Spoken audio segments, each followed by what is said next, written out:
So, today's speech is going to be, believe it or not, about how not to give a speech. That's a good way to start. Bilingual? Now, everybody knows that, Pedro, how am I doing in the thing? Is that pretty much in the middle? That's dead center. Good, dead center. Everyone knows that you have to prepare an outline, and you have to know your material, and you have to be organized. You then tell what you're going to say, deliver it, and then at the end, you're going to summarize. Everyone knows that's the important parts of a speech. However, what you may not know is what you have to do inside your mind in order to give a terrible speech. So the first thing you do to give a terrible speech is you think about it the night before, and you think about that when I give the speech, I'm going to be confused, embarrassed, not prepared no matter how much I practice. And in my mind, I'm going to be this teeny, weeny little person. And everybody else is going to be really big. And I'm going to be standing in front of all these big people. And I'm going to be confused, and I'm not going to know what to say next. So that's the first thing you do. Second thing you do is inside your mind, you tell yourself over and over again, this is not the way I should do it. I'm forgetting something. There's something really important I have to do that I'm not doing. And then at the end, when you sit down and you're embarrassed because nobody's paying attention to you, you then tell yourself over and over again, I'm bad at being speeches, I'm bad at doing speeches, I'm bad at speaking in front of people. So that's how to do it the wrong way. So what are the differences between when we do it the right way and when we do it the wrong way? Well, the differences don't occur necessarily on what you're preparing and on what your speech is. The difference occurs inside your mind. So the first thing you do is you picture yourself differently the day before, and just before, and while you're doing it. How do you do that? Okay, everybody, for a second, picture yourself standing in front of a bunch of people. Okay? Everyone, just for a second, picture yourself standing before a bunch of people. And imagine that everyone in front of you is smiling and wants to hear exactly what you're saying. Okay? Now change it and make yourself in that picture. Make yourself bigger and happier.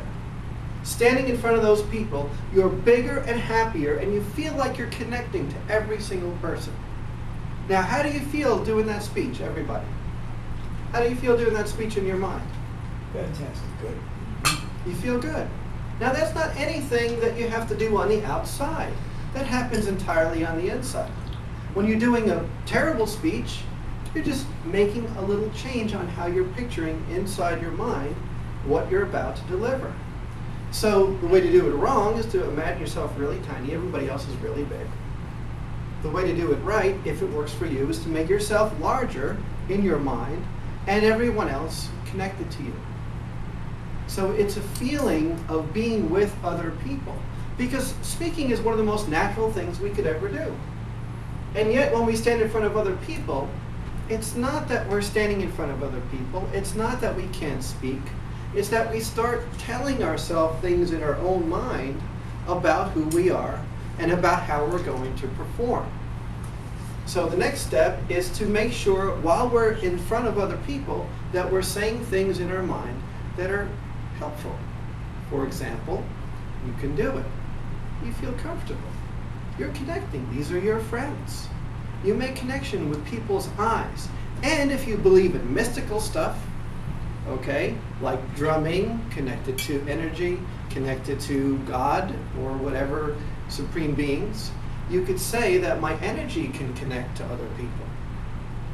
So not only am I going to reach to other people with my eyes and with my gestures, but my energy as if these people are friends of mine and connecting. So I'm doing something with my mind the day before, I'm doing something with my body and my internal speaking and my energy while I'm giving the speech. And then, just as important as those other speeches, when I'm finished and I sit down and the next day I'm thinking about the speech, I think about the good things I did, and I think about how the next time is going to be even better. So how not to do a speech and how to do a great speech is exactly the same seesaw, but on opposite sides. One side is I do certain things with my mind before, I do certain things with my mind during and after. These are called submodalities in NLP. And my icebreaker was about NLP. So these are some modalities of specific things I'm doing with my mind. And you all can do not only giving speeches, but in many, many other times and ways. So again, before you start, we all know the specifics of how to give a speech, but what do you do inside? You make great pictures of how you're going to have your speech.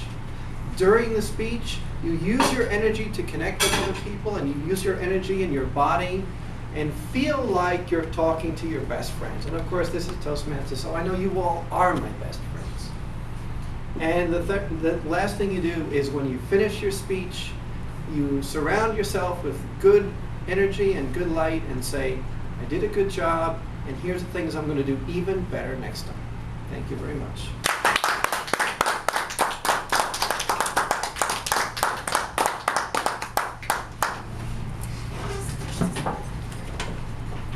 How do we do on time?